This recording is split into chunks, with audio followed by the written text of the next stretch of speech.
Então, a primeira abertura aqui do nosso bate-papo, que eu faço sempre essa pergunta, é como é que a deusa música te abraçou? Ela praticamente pegou no colo, né? Porque 5 anos, né? É verdade, eu não tive nem escapatória, né? Eu não pude nem optar.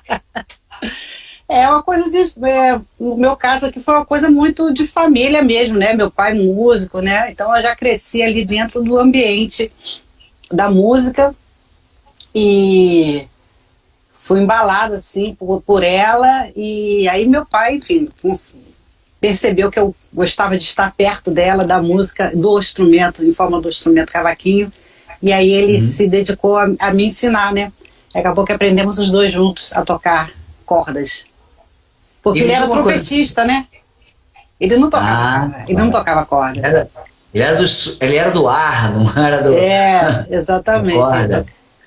Me fala uma coisa, mas ele ganhava a vida como músico, Nilce? Também, né? Porque, na verdade, assim, meu pai é uma pessoa bastante humilde, veio de Minas, enfim, com toda aquela questão. Trouxe ouro em pó quando veio de Minas. Trouxe talento, né? O ouro ficou por lá mesmo. Mas, enfim, tinha 5 filhos, né? Então ele trabalhava na antiga Sidney Roge, contínuo, e tinha música para complementar, né, a questão. Então ele tocava ali nos bailes ali de Nova Iguaçu, fazia parte de um grupo ali da galera ali da zona leste, não, zona norte da cidade, né, do Rio de Janeiro. E a música era um complemento também, porque eram muitas bocas, éramos 5 na época, fora minha mãe, então realmente se ele era do Sopra, ele estudou música, ele lia? Ele lia, assim, ele não era aquele primeiro trompetista, mas ficava ali segundo, terceiro, fazia os bailes. Eu tenho muita lembrança dos bailes de carnaval, que a gente ia sempre, né, matinê, a gente abria o salão, a gente saía do salão para dançar. Que bom que você falou disso, que me veio uma memória clara, porque sempre foi assim, tanto nos bailes pops, quanto nos bailes de carnaval. Que bom que você lembrou dos bailes de carnaval, porque eu também era da Zona Norte, eu morava em Brás de Pina, que é subúrbio da Leopoldina, né? E a gente tinha o Brás de Pina Country Club. Muito bom, né? Pois é, o Brás de Pina Country Club, que a gente chamava de country, ele tinha bailes de pops, né? Fevers, painel de controle, e tinha os bailes de carnaval, evidentemente. Nos bailes de carnaval, na minha infância, eu nunca peguei um vocalista nos bailes. Engraçado, eram simplesmente a parte de percussão e os metais. Sim. Não tinha nem harmonia no sentido do violão acompanhando nada. Era isso. E as pessoas cantavam. Era só coisas conhecidas. Como é que era no teu tempo? Era assim também? Era isso, era assim também. Era sopros, vários, muitos, né? Porque não tinha microfone, não tinha nada. E a percussa, só. E o baile ia lindamente, todo mundo cantando. Tinha aquela divisão no meio do salão, de um lado os menores e do lado os maiores, não? Eu acho que tinha, sim. Não, os menores ficavam mais próximos ao palco, né? E aí tinha lá a muvucada. Mas a gente abria, assim, nós éramos os primeiros. Meu pai oferecia bala para quem fosse lá dançar primeiro. Porque as pessoas ficam assim, né? Com vergonha, né? No início do bar. A gente era todo desavergonhado. A gente só se entrava... eu adorava o baile de carnaval. O problema é que eu como sempre gostei muito de música, evidentemente, eu ia muito mais me divertia muito mais vendo os músicos tocando que propriamente dançando ou brincando, né? Mas isso valia também para os bailes. Quando eu ia para os bailes e eu lembro que eu me lembro do Serginho do Roupa Nova tocando no Super Bacana, se não me engano. Ele tocando e cantando. Foi a primeira vez que eu vi um baterista cantar. Eu achava aquilo do outro planeta. Como é que pode uma pessoa fazer percussão e cantar? Eu não consigo nem bater. Mas é de outro planeta mesmo. É de outro planeta mesmo. Ele é de outro planeta. Realmente é muita desenvoltura, né? Muita... Como é que fala? Tem uma palavra específica para isso, né? Quando a pessoa faz várias coisas ao mesmo tempo. E ainda cantar, quer dizer, a bateria já é um negócio louco, né? Polivalência, né? É, exatamente, isso aí. E ainda cantar lindamente, igual ele canta. Nossa. Não, coisa linda. É coisa de Deus, né? A música é coisa de Deus. Ponto. Né? E me fala uma coisa, então, aos 5 anos você já meio que aprendeu junto com o teu pai o cavaquinho, né? O cavaquinho veio naturalmente como um instrumento óbvio para a menina de 5 anos que devia ter a mãozinha pequena, né? O que aconteceu? Meu pai, nessa época, meu pai tinha os amigos do samba aqui do Dona Marta, né? Galera aqui do Dona Marta, era um grupo chamado Diamante Negro. E eles estavam querendo um instrumento, um cavaquinista, e não tinha ninguém na turma que tocasse. Aí o pai falou, pô, Cristino, você já é músico, né? Pô, pega aí, porque acho que tinha alguém que trabalhava na empresa que meu pai trabalhava, tinha um link ali de pessoas. E aí meu pai falou, tá, me arruma aí o cavaco que eu vou tentar. E aí arrumaram um cavaquinho pro meu pai, só que era um cavaquinho muito pequeno, que parecia um brinquedo, né? Aí foi aí que me chamou a atenção, porque era um brinquedo para mim. Entendeu? E eu ficava ali, blém, blém, blém, blém, blém, minha mãe desesperada, e eu blém, blém, blém, blém, e aí um belo dia eu comecei a tirar lá um som. E você já deve ter começado pelo, entre aspas, mais fácil, que é a melodia, né? Porque vou montar os acordes, você precisa de algum auxílio, você pode até montar e montando de ouvido, mas a melodia é intuitiva, né? Você faz aquele sonzinho, opa, é que nem aquelas harpinhas, lembra as harpinhas que vendiam no subúrbio? Você botava o papel embaixo? Pois é uma coisa meio intuitiva, né?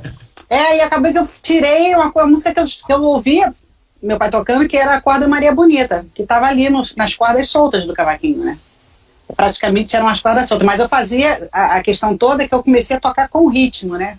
Fazer, uma coisa é você tocar aleatoriamente, outra coisa é que eu estava ali insistindo naquela melodia. E aí meus irmãos perceberam que eu estava tocando a música. Aí correram pro meu pai quando ele chegou do trabalho, tá tocando, hein? Aí meu pai começou a prestar atenção e aí viu que realmente eu conseguia ouvir e tentar reproduzir. Na verdade, acho que acho que cada pessoa tem uma facilidade em um ponto, em um local, né? A minha facilidade, no caso ali, era o ouvido. Eu era uma pessoa que eu tinha um ouvido bacana, que já tinha se mostrado um pouquinho antes, quando eu tinha uns 3 anos e meio. Minha irmã que conta isso. Quando eu tinha uns 3 anos e meio, nessa época meu pai tinha um botequim lá em Areia Branca, lá perto de Belfort Roxo. E eu ficava, minha mãe ficava, meu pai trabalhava, minha mãe ficava ali vendendo as coisas com a minha irmã, e eu pequenininha, 3 anos, no balcão. E a minha irmã ficava lendo aquelas revistinhas, aquelas historinhas, e ela terminava de ler, eu pegava a revistinha e abria e lia tudo. O pessoal que frequentava lá me dava dinheiro, falava, essa menina! Eu decorava o texto e as páginas. Eu não estava lendo, era tudo caô. Muito bom, muito bom. E aí eu imagino que sim, que essa minha facilidade em decorar as coisas, que me fez aprender o instrumento com facilidade, entendeu? Porque tem uma parte que não tem jeito, tudo tem um cérebro no meio, né? Tudo tem a cognição, você também entende música pela cognição. A inteligência emocional, ela tá ligada com o lado menos concreto do cérebro, né? Exatamente. Você quase, na verdade, virou música antes de falar, né? Falava pouco, né? Tocava mais do que falava, isso é verdade. E aí, você acha que...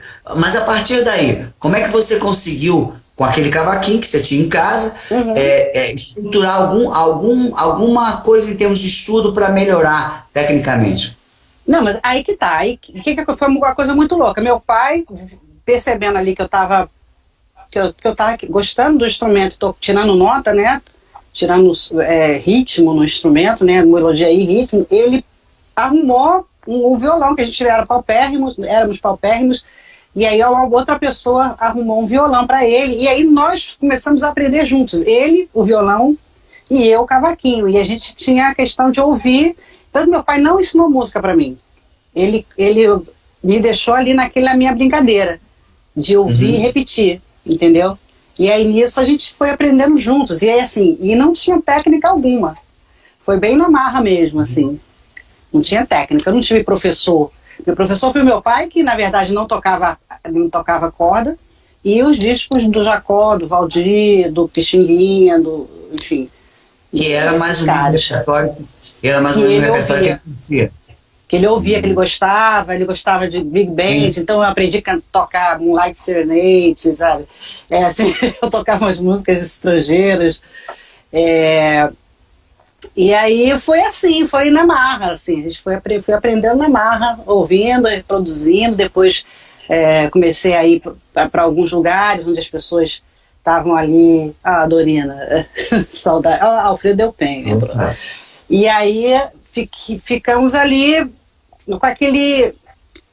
com aquela sistemática do choro, que é bastante importante, que é a passagem da música oralmente, né? Ia para os lugares, você viu o cara tocando, e aí tenta repetir e vai olhando e tal, que é meio que a sistemática do aprendizado do choro, né?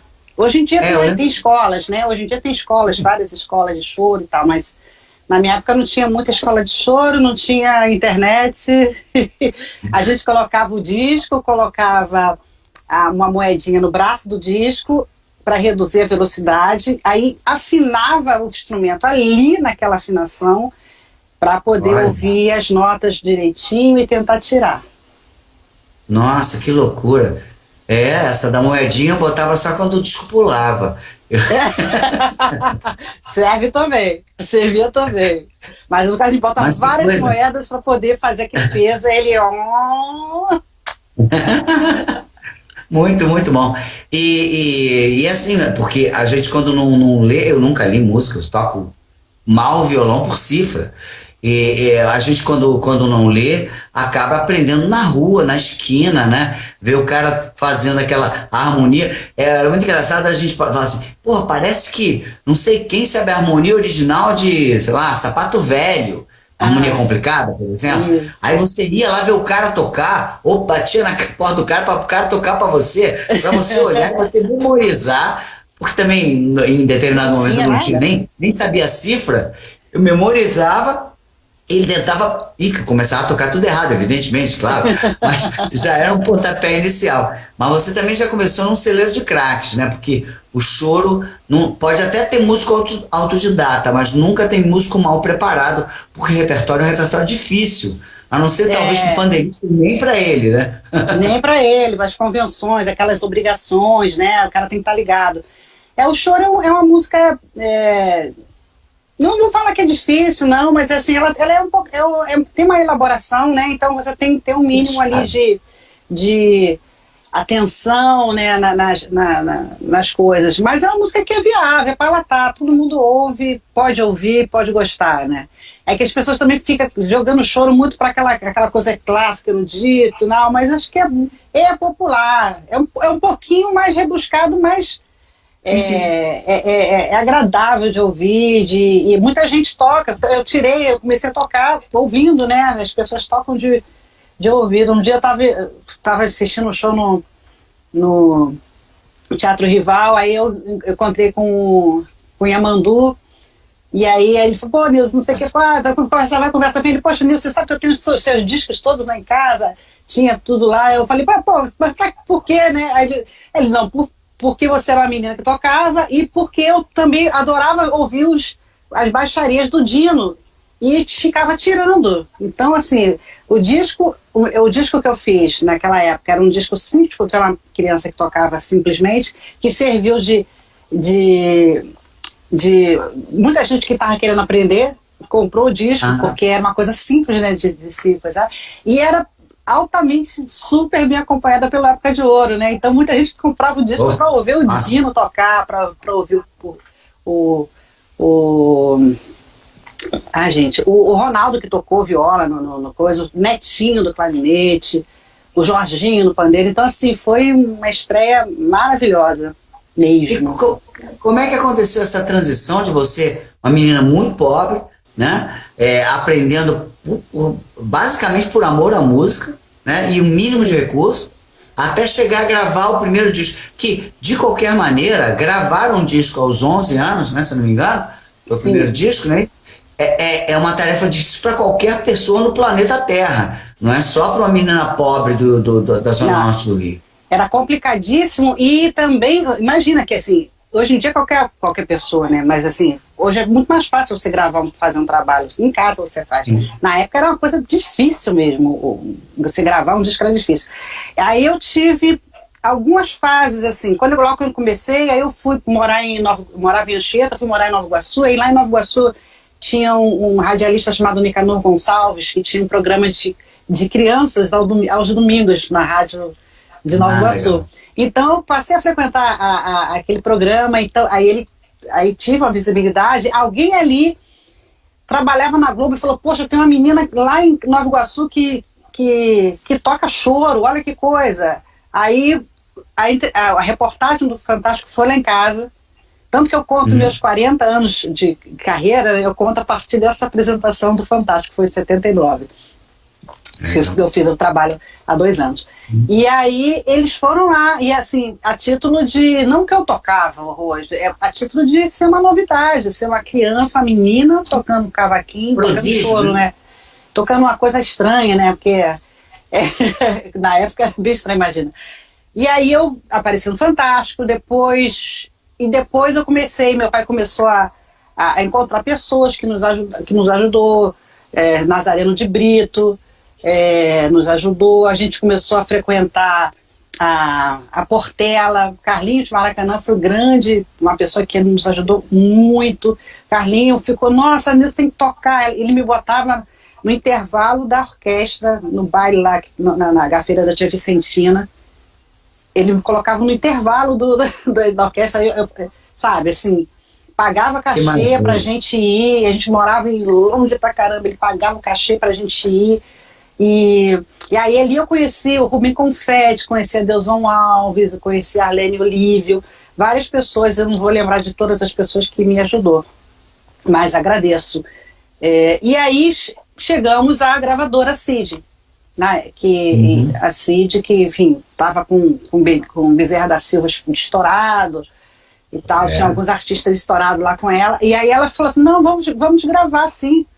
E aí o produtor era o Aramis Barros. Aramis. O Aramis, que foi para São Livre depois, né? Isso, o produtor era o Aramis. E o Aramis falou assim, poxa, peraí, vamos, o que eu faço aqui, né? Vou chamar os caras aí. Aí chamou o Época de Ouro para fazer essa... Pô, que maravilha, hein? Berços frescos. Aí foi, poxa, aí pra gravar, aí fomos, ensaiamos, né? Eu já estudei pra caramba as músicas, separava as músicas, eu estudei, caí dentro, mas mesmo assim o dia não vai, não, essa nota não tá certa, não, vamos pra outra. Aí aprendi ali. E o mais engraçado é que eu tinha um bandolim muito ruim, gente, era um tonante horroroso, duro pra caramba. E aí, quando eu fui gravar, o Ronaldo olhou pra mim assim e falou assim, eu lembro, quando eu vi que eu conto com o Ronaldo, eu lembro disso. Não, você não vai gravar com esse bandolim, toma o meu. Me deu o bandolim dele. Então eu saí de um Fusquinha e peguei uma Ferrari. E aí tem horas que eu ouço o disco murmurando, eu falei, gente, caraca, mas eu tava tocando, tá melhor do que hoje, entendeu? Porque assim... Eu tava numa batalha ali com aquele tonante, e quando eu pego, poxa, um bandolim do Ronaldo, todo amaciado, todo azeitado, eu falei, que beleza. Aí foi assim. Mas me fala dessa transição que as pessoas acham que é a mesma coisa, evidentemente não é a mesma coisa, é da mesma família, né? Você pode colocar o banjo aí também nisso, dependendo de afinações, mas como é que é essa transição, como aconteceu e como você encara os dois instrumentos, o bandolim e o cavaquinho, hoje em dia e naquele momento? Eu comecei com o cavaquinho, né? E aí lá para os 9 anos eu comecei a querer tocar mais as músicas do Jacó. E aí eu conheço vários cavaquinistas que tocam todo o repertório do Jacó, mas aí exigia muita técnica, né? E essa técnica que eu não tinha para tirar as músicas do Jacó no instrumento me fez querer aprender o bandolim. Porque aí eu estaria tocando um instrumento para o qual a música foi feita, né? A princípio, então, com mais facilidade. Então, o que acontecia? Desafinava o instrumento, trocava a corda, para poder virar um bandolim. E aí eu fui aprendendo a solar.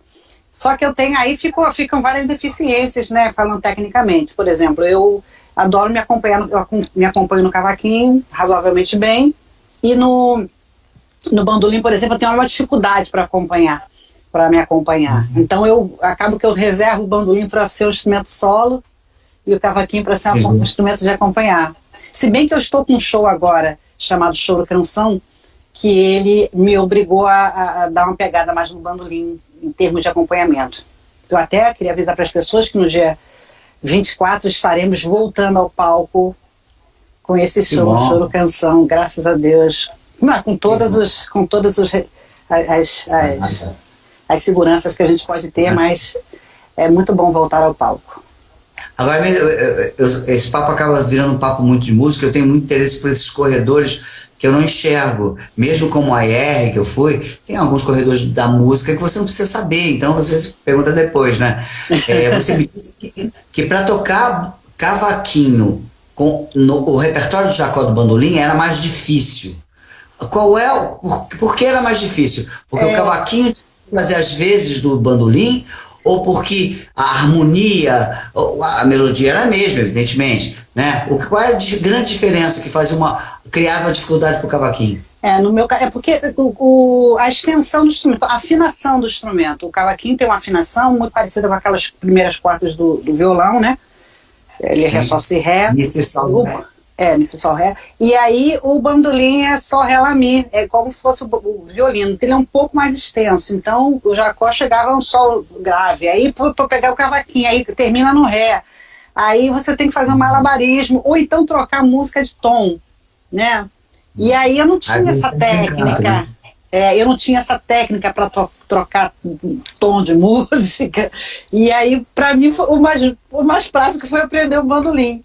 Muito doido, né? Mas, enfim, acabou que foi um presente. Que é, de certa forma, não diminuindo a versatilidade do cavaquinho. Até aqui em Portugal, o cavaquinho é usado. Aliás, reza a lenda que o cavaquinho foi daqui de Portugal para o Brasil.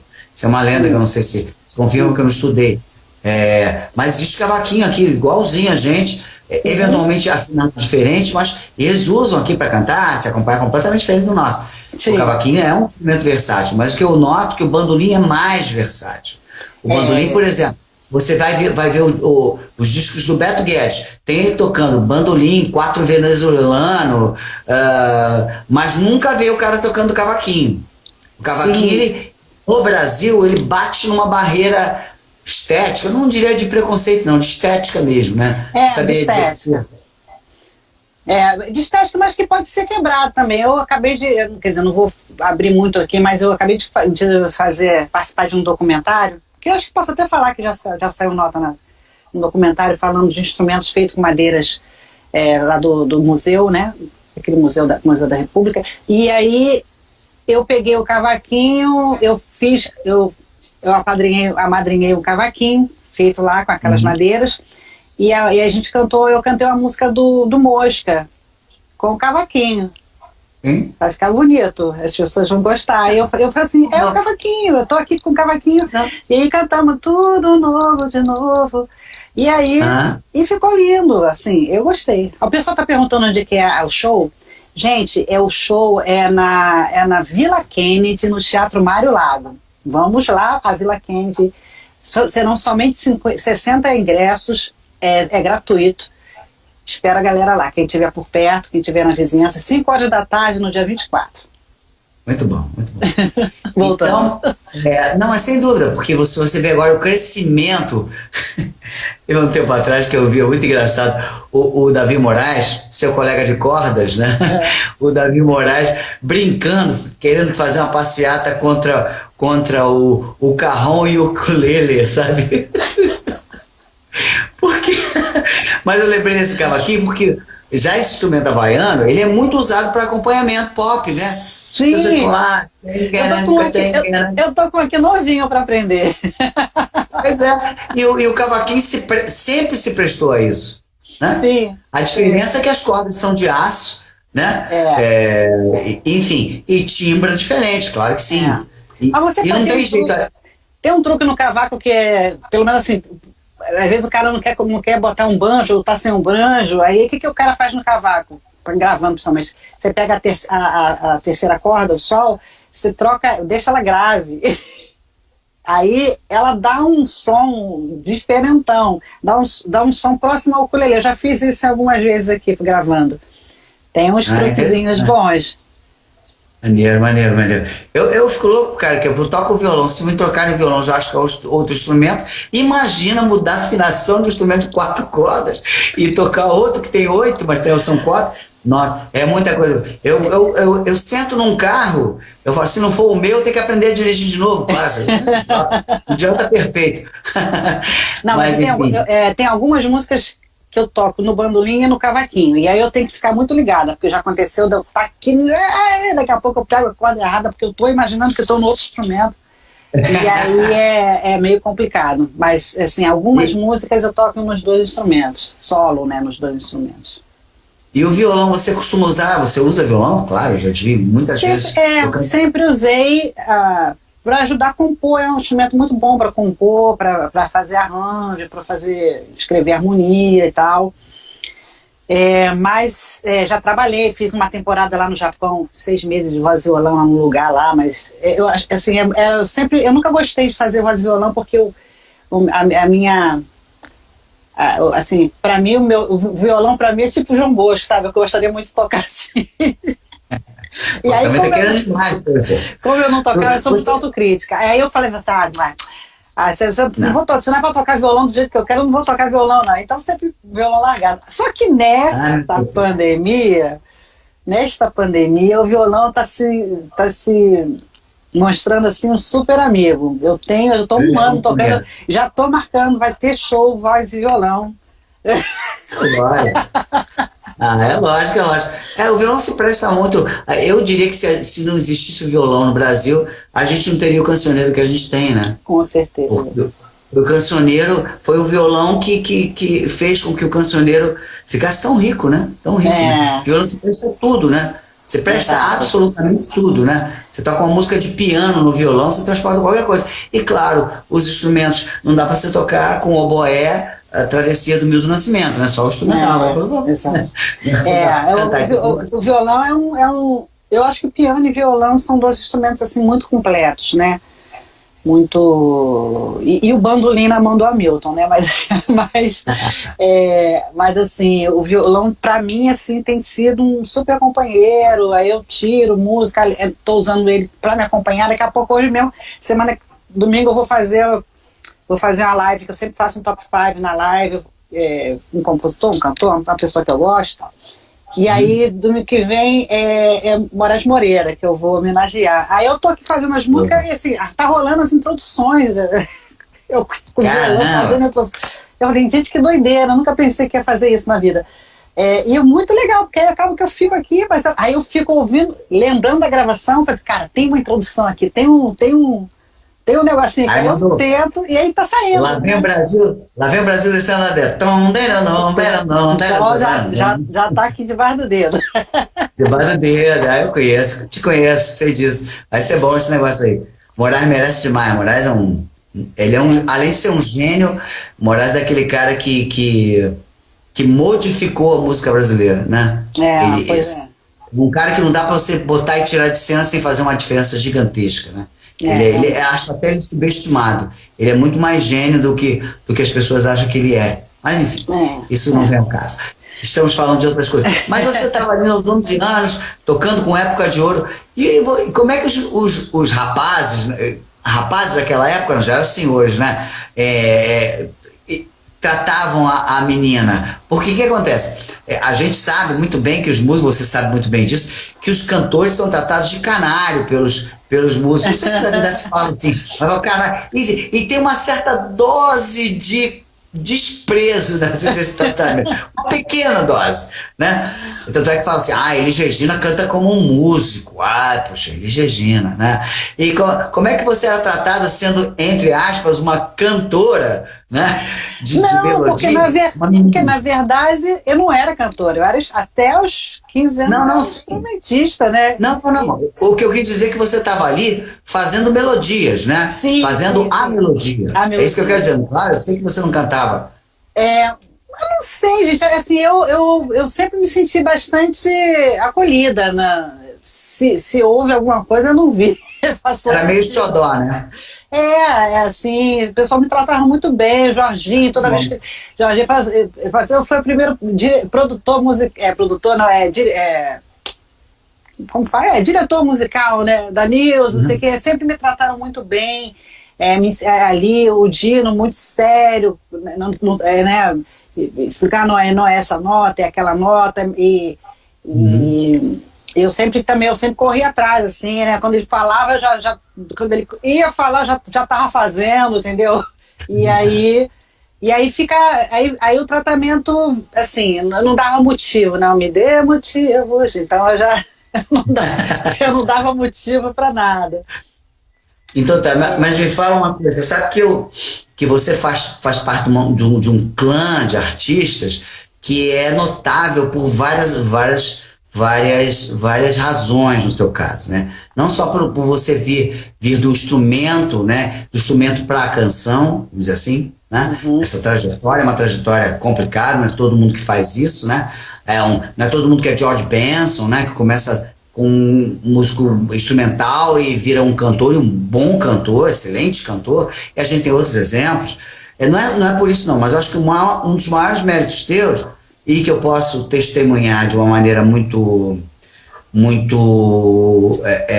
de testemunha, porque eu trabalhei com o Sandy Júnior, é aquele artista que consegue fazer o curso da história dele toda, vindo da infância até a maturidade. O Sandy Júnior conseguiu isso, né? Claro que eles agora não estão mais trabalhando por opção, né? Uhum. Mas você continua por vício e missão, né? E isso é um mérito muito grande. Como é que eu fico bem curioso com relação a isso, porque, por exemplo, Sandy Júnior, que eu já fiz vários discos dele, até produzi um disco deles, acompanhei bastante a questão de repertório, fazendo trabalho de AR com eles e tal, eles sempre foram artistas pop, né? Eles sempre olharam a música pela lente pop. Sim. Você via a música por outra lente, Sim. via a música por uma lente mais sofisticada.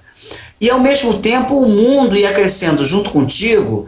Você viu, você é muito mais jovem que eu, mas você teve contato com o repertório de Beatles, né, com o repertório de Beatles, Rolling Stones, a Motown, o rádio tocando músicas chamadas bregas, ao mesmo tempo tocando Pink Floyd, tocando Secos e Molhados, Caetano Veloso, aquele grande caldeirão de riqueza que o Brasil tinha da música pop.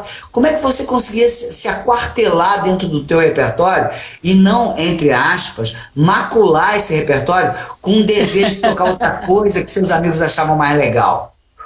Não, porque, enfim, eu comecei no choro, migrei pro samba. Na verdade, o choro e samba são coisas juntas. Meu pai, como trompetista, ele gostava muito de música americana, Tommy Dorsey, enfim, eu sempre ouvi de tudo. Sempre ouvi de tudo, mas sempre me emocionei muito mais com essa música que eu fazia, né? Então, e desde cedo tive muito pé no chão de que essa música é a música que eu ia trabalhar a vida inteira com ela, que eu ia ficar rica com essa música. Então a gente acaba que assim, essa coisa, o negócio do afã de fazer o sucesso, não vamos pegar aqui, fazer ali, misturar aqui, não vamos botar isso aqui para dar, que vai dar certo. Essa coisa, para mim, não tinha muito esse propósito de não, vou ter que acertar aqui para poder estourar. Essa coisa do estourar, ele nunca teve, nunca me veio, nunca estava comigo assim nesse almejamento do estourar. Por incrível que pareça, né, mesmo precisando ganhar dinheiro, né, a minha meta era tocar a música pela música. Então, graças a Deus, assim, consegui muitas coisas, né, através da música, tudo que eu tenho através da música, mas essa questão, esse olho clínico, assim, de fazer, entre aspas, macular, que eu não acho mácula nenhuma, eu gosto muito de misturar as coisas, meus trabalhos, principalmente cantando, você pode perceber que tem muita coisa misturada, muitos ritmos, e eu absorvi boa parte disso tudo que você falou aí, eu absorvi, eu curto muito, gosto muito, gente, para mim o Paul McCartney é um dos maiores melodistas do mundo, para mim é Paul McCartney e Dona Ivone Lara, entendeu? Para mim é assim, nessa... Chico Buarque também. Não, melodista, o Chico mas maravilhoso. As melodias do Chico são maravilhosas. Assim, a Dona Ivone Lara e o Paul McCartney são pessoas que me emocionam quando, sabe, na melodia. Então, assim, eu absorvi tudo isso e eventualmente eu posso botar pra fora, assim, entendeu? Não, assim, não, a minha curiosidade, não sei se você entendeu, é que você era muito jovem. Sim, sim. E tinha amigos da mesma idade que imaginam que se você tinha 10 amigos, talvez no máximo 2 se interessasse pelo teu repertório. Isso assim interessava que você fazia. O resto ouvia tudo que estava tocando no rádio, né? Sim. Você... Mas eu tinha, aí que tá, na época, diferente de hoje, eu tocava muito. Eu estava toda hora tocando, então eu cresci no meio de pessoas muito mais velhas que eu. Então, para mim, aquilo ali era bacana, era ok. E os filhos deles, a boa parte eu puxei para cá. Eu tenho um casal de amigos que, assim, eu fico aqui, eles ficam aqui na idade, eles adoram o show, isso aqui, e as filhas estão aqui. Aí por minha causa, as filhas deles hoje acompanham eles aqui na questão musical, legal, porque eu fiz o link, né? Mas elas, enfim, isso eu não me lembro muito de tipo assim, ir para outros tipos de músicas. Tipo assim, em Caxias tinha uns amigos que tocavam, a gente tinha uma rodinha de coisa, mas a gente tocava de tudo, de tudo. Eles cantavam, acompanhavam, eu tocava o meu show ali, eles curtiam e a música deles também, eu curtia a música deles. E era muito interessante, mas eu nunca tive muito tempo para isso, não. Eu estudava bem, estudava a beça. Não, assim, você fez opção por um gênero, quer dizer, um gênero matriz, vamos chamar assim, o samba e o choro, você diverge deles eventualmente em algum trabalho especificamente um pouco mais tematizado para uma direção ou para outra, eu entendo isso, mas a tua opção pelo samba, pelo choro, e você aceitar aquilo com o coração muito aberto, porque aquilo fazia parte da tua formação mesmo, como pessoa, menos do que musicista, como pessoa mesmo, aquilo era muito do teu coração, e o samba e o choro, não é que eles não possam evoluir, visto... argumento do Paulinho da Viola, e a toda hora rola uma história que é do mesmo Paulinho da Viola, e as duas falam de coisas não são antagônicas, mas são complementares. Sim. Se você ver essas duas letras, você vê que elas são complementares, não antagônicas. Sim, verdade. Uma hora ele olha e fala assim, galera, tem uma hora que você tem que ser a tradição, outra hora ele fala assim, tem que ter a cabeça aberta. Sim, isso sim. Com certeza. Mas, de qualquer maneira, se você olhar a obra do Paulinho, você vê que ele tem a cabeça aberta, os arranjos são abertos, ele trouxe muita riqueza harmônica, melódica e de estética para o samba, sem dúvida, talvez seja o que trouxe mais, mas ele nunca saiu do samba. Você pode dizer, o Sinal Fechado é uma coisa mais... mas o Sinal Fechado tem choro pra caramba naquela harmonia. Sim, é verdade. Você pode falar assim, ele pegou Lupicínio Rodrigues e trouxe e daí, tudo tá dentro do mesmo universo. Você optou por um samba show que não oferece um escape muito suicida, muito kamikaze, não? Porque você acaba ficando mesmo preso daquilo, você não sente assim, não? Não, e até, assim, por exemplo, tem até esse projeto desse show que eu vou fazer, que é o Choro Canção. A gente, no meio do choro, a gente coloca vários elementos que não tem nada a ver com o choro, mas tá ali. A gente rola tem a música do Krieger que a gente faz, o Novo Amor, e a gente faz ali uma brincadeira muito, muito interessante. A gente vai do psicato de músicas eruditas e no final rola convenção de bateria, um negócio meio pop, dentro do choro. É só questão de... Acho que pode tudo. Não. Quer Não, dizer, não, claro que pode. E a gente vai registrar, se Deus quiser, vamos registrar isso pro próximo ano, esse choro canção. Ai, que bom.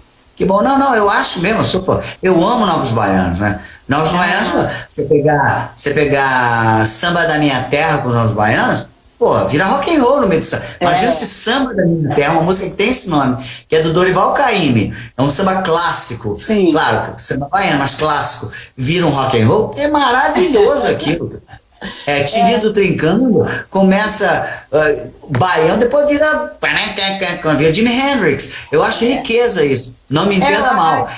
Porque às vezes, na verdade, o que acontece? Às vezes, eu vejo assim, né? Às vezes o cara, você vai, faz e acerta, né? O arranjo, independente de que estilo você coloca ali dentro, você acerta o arranjo. Tem horas que o cara, ele quer fazer uma coisa diferente, mas assim, não rola, né? Aí fica aquela coisa forçada, feia, mal feita. A partir do momento que for bem feito, que rolar, eu acho que é tudo válido, né? Mas não necessariamente você tem que colocar um elemento em todas as músicas. Quando eu faço disco, você sabe que eu adoro escolher repertório, e assim, eu coloco, esse último disco então que eu fiz, penúltimo, que até foi indicado ao Grammy, e assim, eu fui me deixando levar pelas coisas, não fiz pensando nada previamente. E acabou que dentro do disco teve várias pitadas de coisas. Tem uma música que é o do Riachão, Retrato Fiel da Bahia, que eu comecei a tocar uma levada, o violão faz outro, cada um faz uma levada na música. É uma coisa muito louca. E ficou maravilhoso. E a gente descobriu a levada tocando assim, ensaiando, e eu faço que nem o violão, cada um fazendo uma levada. E aí eu falei assim, gente, como é que é? Quando for passar para outra banda tocar, eventualmente vai ser complicado. Porque cada um criou uma identidade ali, né? Isso é muito, muito Brasil. Acabou de entrar aqui o Nuno Bastos, eu e o Alfredo Galhões produzimos o disco dele, o Nuno Bastos. Eu vi o show, lindo. O Nuno as pessoas que não sabem aqui, existe carnaval em Portugal e não é carnaval de Veneza, não, existe carnaval de avenida, né? E o Nuno é de uma cidade chamada Estarreja, onde existe desfile de escolas de samba, existem 5 escolas grandes que disputam, tem todos os quesitos que tem no Brasil, e ele é um grande compositor de samba-enredo, tem samba-enredo bem interessantes, bem legais. E gravamos um disco chamado Coração e Desalinhos, Sambas de Ratinho, porque para quem não sabe, a Nilce deve saber, o Ratinho era português, né? Ele foi pro Brasil. Eu não sabia que ele era português, não. Foi pro Brasil com 4, português Viseu, de Armamar, e ele foi para o Brasil com 4 anos, e aí virou brasileiro, claro, né? E o Nuno virou brasileiro aqui em Portugal. E eu recomendo que vocês ouçam o disco dele. Ainda vou botar vocês juntos em alguma faixa, em algum show, de algum jeito, com certeza. Vamos nos encontrar. Mas Nilce, então assim, eu comentava isso tudo por conta justamente da brasilidade. Eu não tenho crítica nenhuma, ao contrário, eu adoro música. Para mim só tem 2 tipos de música, a boa e a ruim. Tem a ruim mesmo, tem muita música ruim. E tem a boa, muito. Não tem outro tipo de música. E eu adoro as misturas. Mas analisando assim esteticamente o samba, para mim, Ricardo, que tenho um pé na cozinha total, né? O meu cabelo era enroladinho quando eu tinha. Quando você tinha, te abandonou, cuidado. Então, assim, não estou negando minha negritude, ao contrário, estou assumindo, mas eu tenho aparência de negro, meu pai é português e tal. Mas eu enxergo o samba tradicional, como uma espécie como se fosse o jazz americano, né? Então, o jazz americano, existe o jazz tradicional, existe o jazz fusion, miscigenado, e eu acho que o samba é a mesma coisa, mas não dá para fazer o jazz tradicional fusion, ou você faz um, ou você faz outro, né? O samba, quando você pega o Agoniza Mas Não Morre, ou Não Deixa o Samba Morrer, como é o nome do autor? Agoniza é lógica do nosso querido Nelson Sargento. Não deixou morrer é Aloysio. Aloysio. Eu esqueci o sobrenome. A gente vai lembrar. Alguém vai lembrar a gente aqui. Por favor, lembrem a gente para não deixar de citar o autor. Sempre teve muito essa patrulha do bem, de não deixar o samba morrer. E eu sempre entendi isso, Nilson, como uma questão de argumento, né? Tá legal, eu aceito o argumento, mas não altere o samba tanto assim. Tem um negócio do samba que tem que ser preservado, porque se não preservar, ele dança. Mas aí vem a minha pergunta, desculpa, minhas perguntas são preocupações. Eu sei. Aí vem a minha pergunta, você tem essa preocupação de ter uma parte do teu trabalho ou uma parte do teu universo samba que tem que ser preservada? Não, eu acho... cara, eu nem me preocupo com isso, porque eu acho que, assim, o samba que eu faço, eu toco, ele é bastante, como é que fala? Bastante, entre aspas, raiz, porque eu não sei fazer outra letra. Por exemplo, quando eu vou fazer uma música no meu disco, por exemplo, produzi um disco das meninas do Moça Prosa agora, fiz a direção musical para elas. E tinha umas músicas que tinham... Eu poderia ter tocado cavaquinho do disco delas, mas eu não me vejo...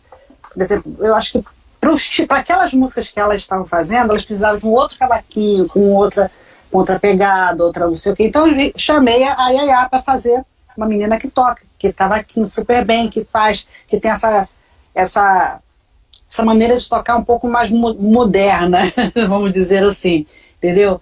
Porque eu achei que tinha tudo a ver. Para o meu trabalho, o meu cavaquinho tá bom. Porque aí eu vario de outras maneiras. A minha banda sempre tem baterista, tem baixista, então o meu violonista ele é guitarrista também. Então, se eu quiser fazer qualquer tipo de música dentro do meu show, eu vou fazer tranquilamente, entendeu?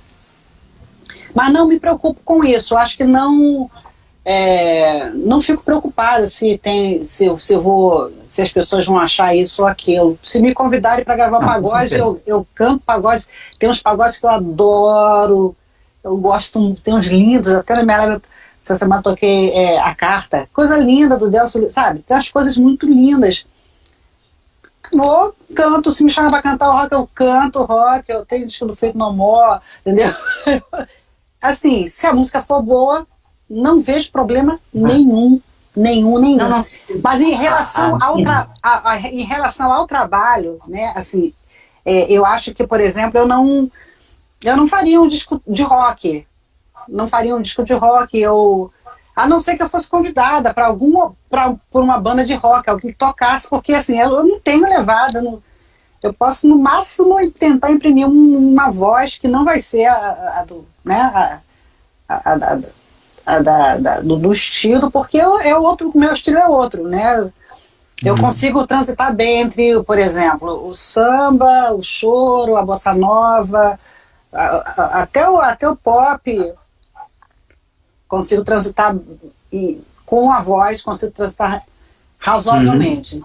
Agora, com o instrumento, aí fica aquela coisa mais complicada, né? E aí, com o trabalho em si, fica mais complicado ainda. Eu prefiro ficar aqui na minha zona de conforto. Gosto de ser convidada para outras zonas com participação. Isso eu acho super bacana, gosto muito. Aceito bastante quando as pessoas me convidam para fazer outras coisas. Mas enquanto meu trabalho, eu não sinto não falo nem que é perigoso, não, mas assim, eu não vejo porquê. Não vejo porquê, entendeu? Não, eu entendo. Eu entendo assim, como assim, o hábito de AIR, né? Porque a AIR é meio psicanalista dos artistas, né? Ele é psicanalista musical dos artistas. Exato. Às vezes eu escuto a tua fala e eu escuto o seguinte: olha, essa coisa raiz é tão natural em mim que eu não preciso me preocupar com isso. Mais ou menos. Mais ou menos. Tá tão entravado assim que eu falo assim, poxa, eu acho que é isso, acho que as pessoas são o que são. Sim. E aí... É porque eu também acho que pode ser uma questão de geração. Por exemplo, o Nelson Sargento, nosso querido Nelson Sargento, que acabou de deixar o planeta, mas está aqui na ordem, com certeza, ele é de uma geração em que deixar o samba morrer, deixar o samba agonizar e morrer, significava muito mais do que significa para a geração pós Nelson Sargento, até do Paulinho da Viola, que é mais jovem que ele, que tinha ligação por causa do Voz do Morro, tá, mas era mais jovem. Porque assim, deixar o samba morrer é como se deixasse a si próprio morrer. Porque aquela era a veia de manifestação artística dele, Sim. única, exclusiva, e eventualmente era onde ele até ganhava o pão dele. Então, deixar o samba morrer era uma coisa muito grave para essa geração. Já para do Paulinho, para tudo, os outros sambistas que vieram, ainda mais depois da geração APA, né? Que aí Sim. o branco entrou de vez, o samba do asfalto ganhou de vez, né? Eu acho que isso ficou fluido, né? Você não acha? Ficou fluido, mas abriu várias... assim, por exemplo, eu conheço várias pessoas dessa geração Lapa, que elas trabalham tanto em cima da... Eu digo por a gente, né? Porque assim, eu tive minha carreira dos 11 aos 30 anos como instrumentista. Depois, assim, eu, junto com Camille Silva, a gente formou o Sururu na Roda. E a gente fazia um trabalho de pesquisa. E tinham muitas pessoas. O próprio Casuarina começou a fazer um trabalho de pesquisa. E aí e isso é fazer com que o samba não morra, né? É buscar lá o Assis Valente, né? Então a gente tinha um repertório de músicas super antigas e a gente cumpria essa função, né? Do Não Deixa o Samba Morrer. Uhum. E aí no terceiro disco a gente começou a colocar nossas músicas, né?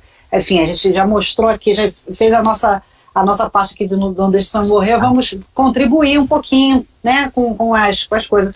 E isso, acredito que a Tereza Cristina também fez esse trabalho, ela conhece tanta música antiga, sabe? Tantos compositores e está dando a contribuição dela também como compositora, os meninos do Casuarina, e assim que eu acho que a coisa vai andando e não vai deixando o samba morrer. Por exemplo, hoje em dia tem grupos novos que estão fazendo o mesmo trajeto, né? Bebendo da fonte lá atrás, e aí provavelmente daqui a pouquinho vai estar desaguando com as suas produções. E eu acho que é o ciclo.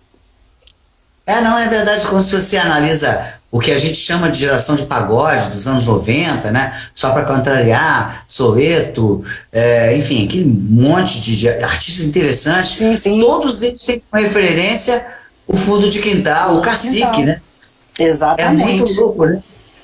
As pessoas estão sempre vindo de algum lugar, né? Às vezes elas se parecem com a fonte, às vezes elas derivam.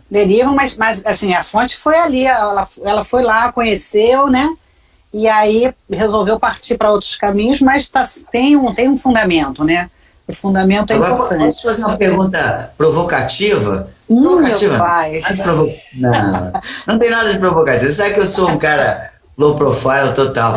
Mas assim, não, é só porque a gente vai falar de duas pessoas que não estão mais entre nós, que são duas intérpretes importantes, que eu acho que é meio Beatles e Rolling Stones, sabe? Eu, particularmente, você deve gostar mais de Beatles do que Rolling Stones, você ama um pouco a carne, eu também amo um pouco a carne. Mas, assim, entre a Beth Carvalho e a Clara Nunes, qual a que te falava mais? Se você tivesse que fugir com um disco de uma delas para Ilha Deserta, não que disco, mas de quem você levaria os discos? Olha, isso é uma pergunta mais que provocativa. Quase que não existe resposta para uma pergunta dessa. Cara, difícil mesmo. Ainda bem que eu posso falar, minha opinião. Difícil mesmo, porque as duas conviveram, né? Coexistiram. A Clara veio primeiro, quer dizer, eu acredito que a Clara tenha vindo primeiro, né? Em termos discográficos. Pode ser, sim. Você eu acho graça 69, sei lá. E eu vejo peso igual. Vieram de locais iguais, assim, vieram de locais diferentes, a maneira de cantar diferente, mas a Clara também a Beth é muito conhecida por essa questão de buscar os novos compositores, né? Que foi uma coisa que ela fez lindamente, de pegar o compositor e jogar para cima. Mas a Clara também fez isso. A Clara gravou muita gente, né? Ela, por exemplo, ela podia fazer os discos só com as músicas do Paulinho, por exemplo, né? Se quisesse, poderia. Se quisesse, poderia, né? E não, e aí corria e gravava gente de tudo quanto é lugar do Brasil e não sei o quê, pá. Isso eu vou ficar te devendo. Vou ficar te devendo. Então, tá bom. Você não precisa me responder. Na verdade, você já me respondeu. Não, eu vou te falar assim. Eu tenho admiração profunda pelas duas, pelo trabalho que as duas fizeram, a Clara abriu esse espaço para música, para cantora, né? Para cantora vender disco, ela vendeu disco e a partir daí o samba começou a vender muito mais, né? E ambas fizeram a opção pelo samba, né? Exato. Porque a Clara não começou no samba e a Beth também não começou no samba. Nenhuma foi como a Elis Regina, que gravou Ei no início. Mas elas vinham de um Ataúfo Alves, que fazia um samba, mas já era um negro que fazia um samba também que dialogava com o asfalto, esteticamente, né? Sim. O Ataúfo. E a Beth também. A Beth, o primeiro sucesso da Beth tem absolutamente nada a ver com samba. Depois ela até botou um surdo quando regravou numa dança. Mas na verdade aquele surdo ali é uma toada, não tem nada a ver aquilo. Mas então, até ficou bonito. Não é uma crítica, é apenas uma observação. Mas ambas vieram de algum lugar que não era. Ela, a Beth do Rio de Janeiro, mas da classe média, botafoguense, Zona Sul, né? E a outra veio de Minas. Trouxe ouro em pó, no Xangô da Mangueira, veio de Minas, né? Elas vieram de direções opostas e se encontraram no meio do caminho. E elas acabaram meio Emilinha e Marlene, né? Em algum momento, para o público pelo menos, né? A gente não conhecia os bastidores, ficava essa polarização que eu acho muito bacana. Eu sinto muita falta de polarização do bem, não é essa polarização política que a gente está vendo hoje, a polarização do bem, gente com a mesma representatividade, cada um puxando de um lado. Eu sinto muita falta de algo um pouquinho politicamente incorreto na música. Você não sente isso, não? Assim, eu não vivi essa fase Emilinha e coisa, mas eu acho chato isso. Acho chato. Eu acho que as duas eram maravilhosas, a Emilinha e a Marlene. Gosto muito das duas. E também porque era uma coisa diferente. Você vê que o timbre da Marlene é completamente diferente da Emilinha, como no caso da Beth, da Clara. Músicas completamente diferentes, as vozes eram completamente distintas, né?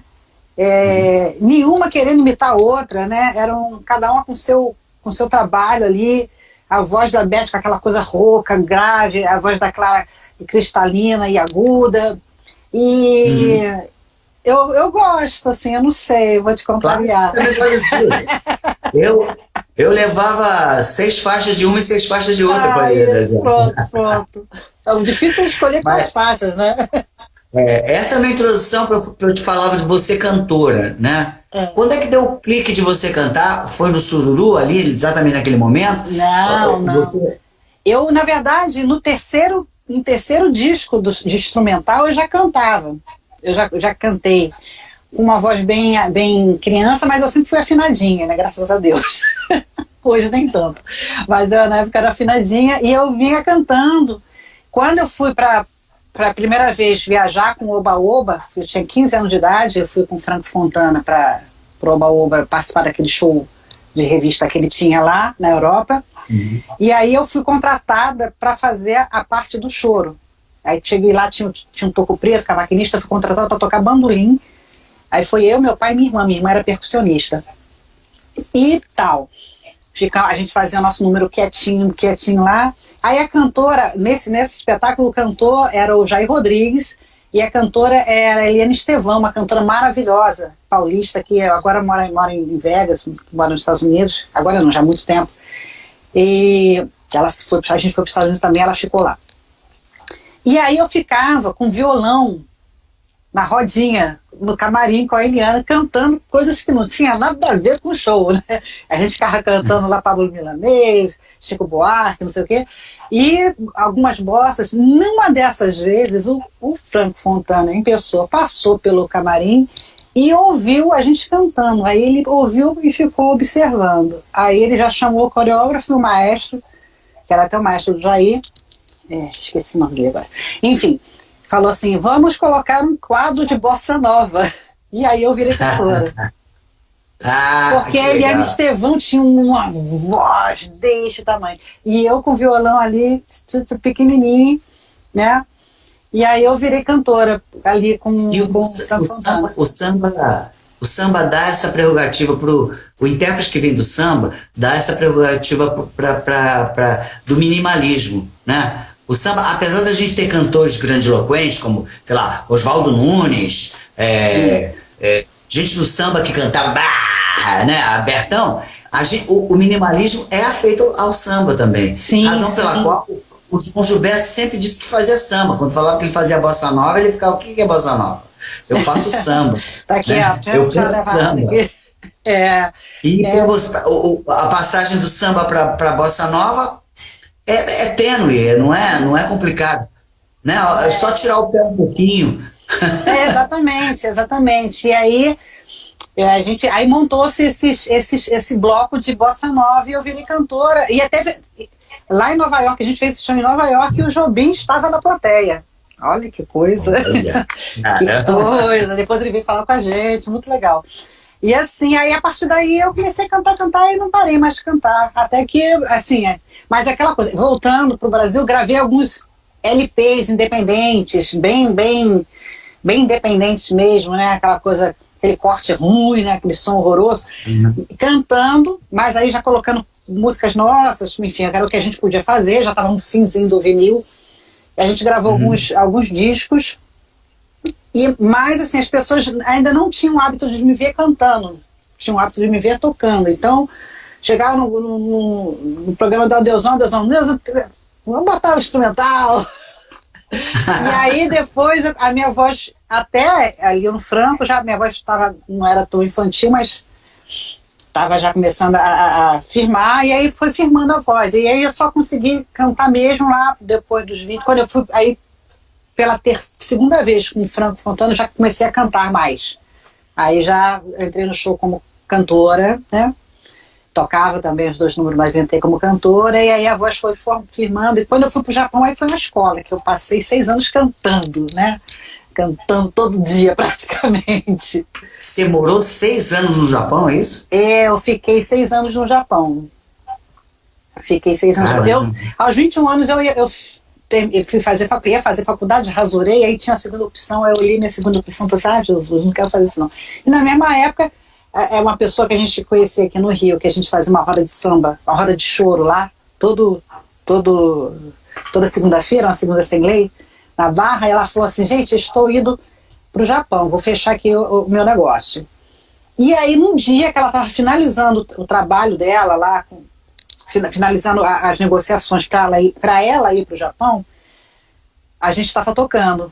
Aí os japoneses entraram, aquela fininha, né? Aí conversaram. No final da conversa, eles foram embora, passaram na frente do palco, fizeram assim, foram embora. Aí ela falou assim, olha, eu estou indo pro Japão fazer um projeto de 6 meses. Acabei de fechar com os japoneses ali, da empresa tal. O japonês perguntou se vocês querem ir com a gente. Que ele amou essa música aqui. E a gente fazendo choro. A gente tocando choro. Ele amou. E ele era um cara que depois fiquei sabendo que ele era, quando jovem, ele tocava era guitarrista, tocava bossa nova, então ele adorava a bossa nova. E aí, foi aí que eu tava com a rasura na minha inscrição na faculdade. Greve para tudo quanto era lado, falei, sabe uma coisa, eu não conheço o Japão, eu vou pro Japão. E aí era tudo seguro, eram 2 empresas enormes, tipo a Coca-Cola de lá, que é a UCC, e a Marinan, que é uma empresa de comida. Então era um projeto dessa pessoa amiga nossa, abrir uma churrascaria no Japão, em Tóquio. Junto com um projeto que vinha dos Estados Unidos, que era um simulador do George Lucas, aqueles simuladores, né? Então eles iam construir um prédio em Tóquio, num terreno, onde ia ter o simulador e o bacana, que era a casa dela, que ela bolou. E aí a gente ficou... O simulador é um de verdade. Exatamente, um simulador de churrasco de verdade, coisa de japonês, né? E aí, e era um restaurante gigantesco para Japão, tinha 200 lugares. Normalmente a restaurante japonês tem 20 lugares, né? E aí nós fomos para lá e esses 6 meses viraram 6 anos, porque aí ela começou a abrir franchise e a gente ia para inaugurar as casas. Era um negócio assim. E como é que você se adaptou à cultura japonesa? Você não era casada na época? Não. Foi eu, meu pai, 2 amigos. E eu tava com meu pai, aí depois a gente conseguiu um emprego para minha irmã é cozinheira exímia, e era uma coisa, a gente conseguiu um emprego para minha irmã foi para lá. Meus irmãos, aí acabou que a gente, como começou a abrir franchise, meu pai acabou virando um curador. E a gente levou vários amigos pro Japão. Então, caramba, você é a rainha de trazer todo mundo junto, né? né? Eu vou fazer o quê, né? Bom, e aí a gente foi um período muito legal, assim. A gente não ganhava muito, não, mas era como se eu estivesse trabalhando todo dia aqui vamos supor, na Lapa, guigueando. Só que era com toda a segurança, a gente não pagava nada, a gente tinha médico, a gente tinha tudo, só no final do mês, lá no banco, a conta. A merreca lá, que era boa. Eu saí de novo do aluguel com esse negócio, entendeu? Fora a questão da lida diária, de tocar cada vez mais e se burilar como cantora pela obrigação, né? Sim. De cantar, o que você trouxe, e fora o dinheiro também, a estabilidade e tal, o que você trouxe de bom para a tua carreira desse período japonês? Gente, muita coisa. Assim, e na verdade, algumas coisas nem tanto, porque meu pai é uma pessoa bem japonesa. Ele se adorou, né? Meu pai é uma pessoa bem japonesa. E nós sempre fomos criados nesse esquema, né?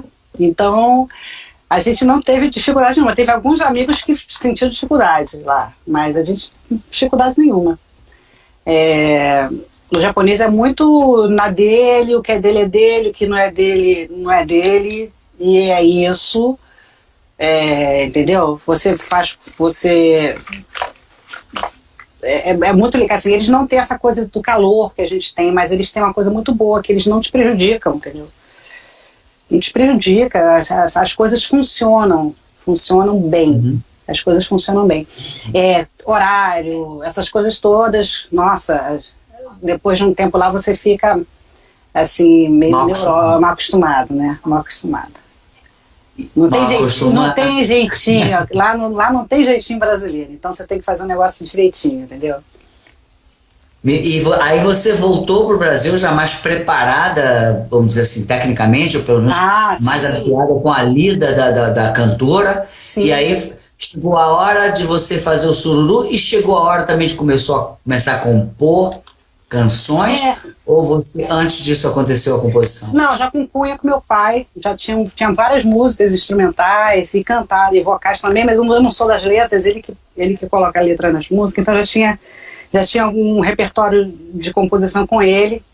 E ali aí eu entrei na faculdade, aí sim, né, parei, falei assim, não, depois de um tempo, falei assim, não, vou voltar para o Brasil, que esse negócio aqui já tá chato, porque as pessoas não me conhecem, eu vou estudar, né, ilusão, né, vou estudar, vou parar, vou estudar, não sei o quê. Aí entrei, fiz vestibular, passei novamente, aí fui fazer o Unirio, que era o que eu queria fazer, licenciatura em música, e aí chegando lá conheci várias pessoas, eu conheci Camila, aí começamos a tocar, fazer aulas práticas de conjunto juntos, né, e eu achando que eu ia ficar ok, beleza, que que eu tinha saído completamente do métier.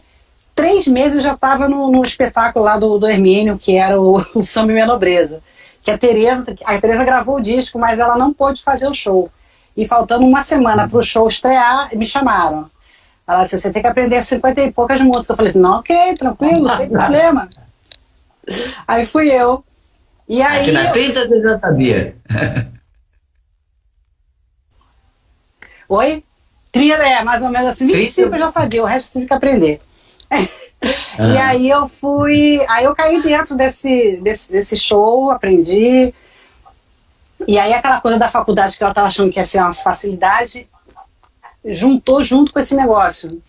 E aí todo mundo aí eu comecei a fazer a faculdade, né, que eu tinha pego, sei lá, 10 disciplinas por semestre. Aí começamos a fazer o Sururu, e que no início era eu, Camila e Silvio, e a Luciana, que era uma outra menina, cavaquinista.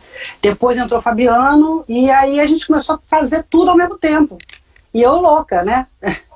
Eu louca, fazendo show de Hermine e aí pipocando convite de aqui, dali. Aí fui cantar com um choro na feira no Carioca da Gema. Fiz 5 anos de Carioca da Gema, toda quinta-feira lá com choro na feira. E assim, a minha vida era muito assim, né? Fazendo várias coisas ao mesmo tempo. Agora que eu dei uma parada. Pelo jeito, a música não te deixou respirar muito, não, né? Não, Ela foi te levando. Foi uma loucura. Deixa a música me levar, a música leva eu. Exatamente. Eu crente que ia fazer faculdade tranquila e calma, só estudar, ó, até parece.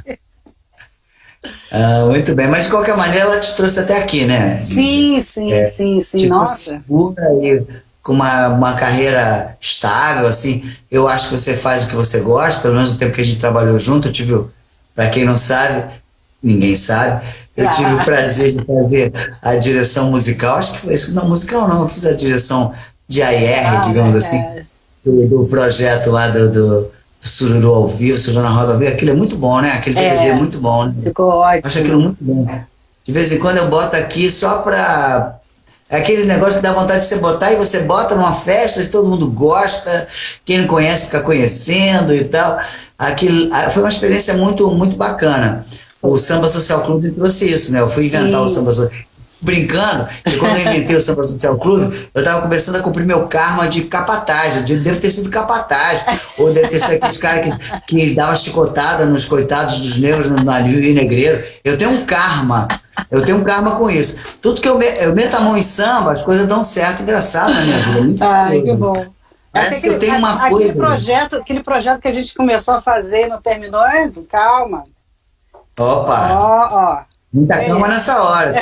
Conto com ele. Conto com a realização dele, não de estar nele. Eu acho que ele é muito bom. É uma boa ideia que você faria muito bem. Muito bacana. E quais são os planos? O que você vem fazendo de recente e o que você está projetando? Olha, que você pode contar? Essa pandemia para mim foi bem ruim, bem ruim. Eu falo porque, enfim, não tem problema de falar. Eu tive, antes da pandemia, eu tive eu quase fui partir dessa para o melhor, tive uma pneumonia muito forte, muito, muito braba. Fiquei internada 2 semanas assim. Eu só não fui entubada porque os caras ficaram com pena porque sabiam que eu era cantora. Mas assim, foi uma bacteriana bem, bem ruim. Aí eu já, antes da pandemia, eu já tinha parado, né? Por conta disso. Eu tava fazendo só participação aqui, participação ali de show, mas... E aí passou a pandemia, todo final do ano eu tive câncer. Que também foi Aí eu operei, mas tô aqui, ó, bonita. E aí foi um ano bem ruim, além dessa coisa toda ruim para todo mundo, ainda particularmente ruim, mas graças a Deus estou passando por tudo. E aí eu tive um negócio que eu não consegui compor uma melodia nessa pandemia. Foi uma coisa muito louca, não consegui. As letras chegando aqui, eu não consigo fazer nada. Até mesmo meu irmão falou, gente, calma que eu tô travada, não tá saindo. E aí acabou que logo no finalzinho, no iníciozinho da pandemia, eu comecei a querer tocar, né? Porque a gente tava aqui em casa preso, né? Não saía nada, a gente não saía pra nada. E eu comecei a fazer aos domingos a live do domingo, que é a live depois do café, que eu sou uma pessoa diurna. E aí a gente faz 11 horas da manhã a minha live. E aí e acaba que tem sido um encontro bem bacana assim, com as pessoas, entendeu? E até dia 25 é meu aniversário, eu vou fazer live especial com banda, com a mini banda, meia banda, né? Porque não dá pra botar a banda toda no lugar. E aí eu tenho feito essas lives que tem me rendido um violão, né? Mais intimidade com o violão e tal, conhecendo. Aí como eu pego um repertório de um de outro, aí o que eu faço? Dou aquela pesquisada no repertório, mesmo que eu não cante, eu fico conhecendo o repertório do fulano, do ciclano, e assim, é bem proveitoso, foi bem proveitoso. E agora, vai enriquecendo. Vai enriquecendo, sim. E agora a minha meta pro ano que vem, né? Que esse ano a gente... Esse ano é a gente tentar retornar aos poucos, né? Os shows. Tem um show em São Paulo, dia 8, lá no CCBB, gente. Quem foi de São Paulo quiser, tô lá com o Casuarina fazendo 100 anos de Zequete. Estou fazendo participação com o Casuarina. E vai ser lindo, o show tá lindo, lindo, lindo. Casuarina arrasando, como sempre. E aí, a minha ideia é gravar esse choro canção, que é o meu xodó, meu show xodó. Gravar esse choro canção para lançar ano que vem. E eu tenho, nesse próximo semestre, tentar lançar um EP de 6 músicas. Coisas que eu já tenho aqui, né? Tem até uma música minha do Ney Lopes que eu quero gravar, que eu cantei bastante nas lives. O pessoal começou a perguntar, cadê, tá onde? Eu falei, não, calma, gente, vou gravar direitinho. E você bota em algum ponto futuro Portugal, porque eu não descanso quando sim. Você. Um dia desse eu falei com o Alfredo. Algum momento a gente vai ter Portugal na sua vida. Você já esteve aqui tocando já, né? Já tive naquele Brasil-Portugal 2000 e... Teve um festival Brasil-Portugal que foi... Não é assim, esse ano... Eu fui até no dia que era Tunai. O Tunai fez o primeiro show, fiz o segundo show ali no Expo. Isso. Foi bem legal. Mas foi muito rápido. Eu quero conhecer Portugal com mais tranquilidade. Muito bom. Aqui, a diferença é que aqui... lembra, muito mal comparando, lembra um pouquinho o antigo formato de shows, que quando se usava os artistas no Brasil para fazer campanha, né? Fazer comício e tal, não sei o quê. Não é assim, mas aqui é muito sustentado pelas câmaras municipais, que seriam as prefeituras do Brasil. Sim, sim. As câmaras municipais, cada uma tem um festival. Por exemplo, aqui em Mafra, onde eu moro, tem o Festival do Pão. Não sei aonde tem o Festival do não sei o quê. O outro é o Festival do não sei o quê. E tem, além dessas festas, muitas outras festas. Então, eles se preocupam em contratar os artistas onde o artista ganha mesmo o pão dele é fazendo esse circuito, digamos assim. Entendi. Não, as grandes casas existem no Porto, existem sei lá, nos grandes pontos, mas o resto é assim que o artista português sobrevive. A diferença é que aqui as pessoas sobrevivem mesmo de música, engraçado. A gente está muito acostumado no Brasil daquela coisa assim, meu filho quer ser músico, ai que merda, puxa vida. Cara, eu queria tanto que ele fosse engenheiro. Ai, gente, agora eu tô lembrando uma coisa. Aqui, assim, é engraçado isso, né? Você já veio de família de músicos, né? Não, foi uma coisa a gente passou, eu e Camila, a gente foi... A primeira vez que o Sururu foi tocar, isso é hilário. Aí foi eu, Camila, a Luciana, aí eu chamei o Silvio, né? Que a gente tava... Eram nós 3 que estudávamos, né? Eu falei, cara, meu irmão tá de bobeira, eu vou chamar ele pra fazer uma percussão pra gente. Aí fomos tocar, a mãe da Camila tinha um restaurante lá em Arraial São Pedro da Aldeia, né? São Pedro da Aldeia, ali perto da Lagoa, né? Da Aldeia? Aquilo? Da Aldeia. São Pedro da Aldeia. Cabo Frio, ali próximo. E aí, enfim, aí foi bacana, teve gente pra caramba, não sei o quê, aí fizemos lá o show, tal. Aí terminou e viu a amiga da mãe dela e falou assim, nossa, meu filho vai fazer música. Falei pra ele, vai viver de quê? Aí eu peguei e falei pra você, eu falei pra você, vai sobreviver. Eu vivo de música desde os 6 anos. Aí a mulher ficou assim. Mas é engraçado, né? Pode ser. É engraçado assim, porque... Tem gente que, enfim, aquela coisa. Assim, não é uma sentença, né? Aqui no Brasil a gente é instável, né? O músico tem instabilidade. Mas como, por exemplo, eu vivo de música desde os 6 anos e a gente já aprendeu a viver nessa instabilidade. Isso. Então, é isso. Sim, sei lá, eu gostaria muito de ter um emprego fixo, né? Que fosse musical, né? Mas, por exemplo, eu não gosto de ter nada fixo, assim. Eu gosto de... o cara convidou para o show ali, eu falei, não estou a fim de fazer o show, não faz o show. O artista tem essa prerrogativa, né? Enfim, se você não está bem, não faz. Agora, se você está sob contrato, né? Você vai ter que fazer, né? Vai chegar lá com aquela cara, né? De certa forma, você sempre foi muito independente na sua carreira, né? Sim. Não por opção exatamente, mas a independência foi acontecendo, né? Sim, e você sim. foi aprendendo. O Japão te ensinou entre aspas, a cantar melhor. A pandemia está te ensinando a tocar violão melhor. As coisas vão acontecendo na tua vida. Se você traçar uma visão panorâmica da tua vida, você vai notar, pelo que você me contou, que sempre foi assim, né? Deus, a música vai cuidando de você. Sim, é verdade. Não precisa me escapar, não. Peraí, vou abrir uma porta aqui para ela ficar com a gente.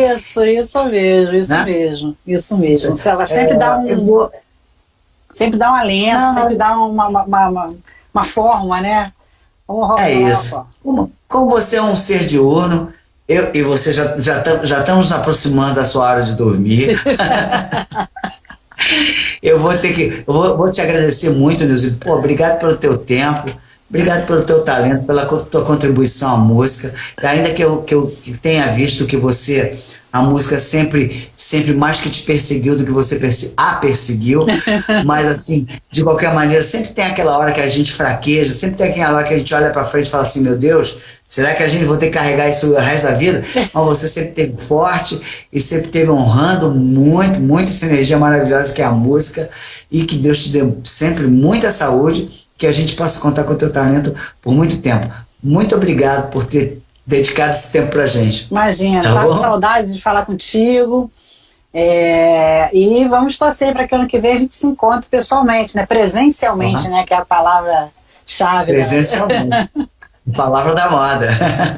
Então, um beijo semipresencial para você e para todos que estiveram com a gente. Tá bom. E essa live vai ficar salva aí, depois as pessoas podem ver com cuidado. Tem muita coisa interessante aqui.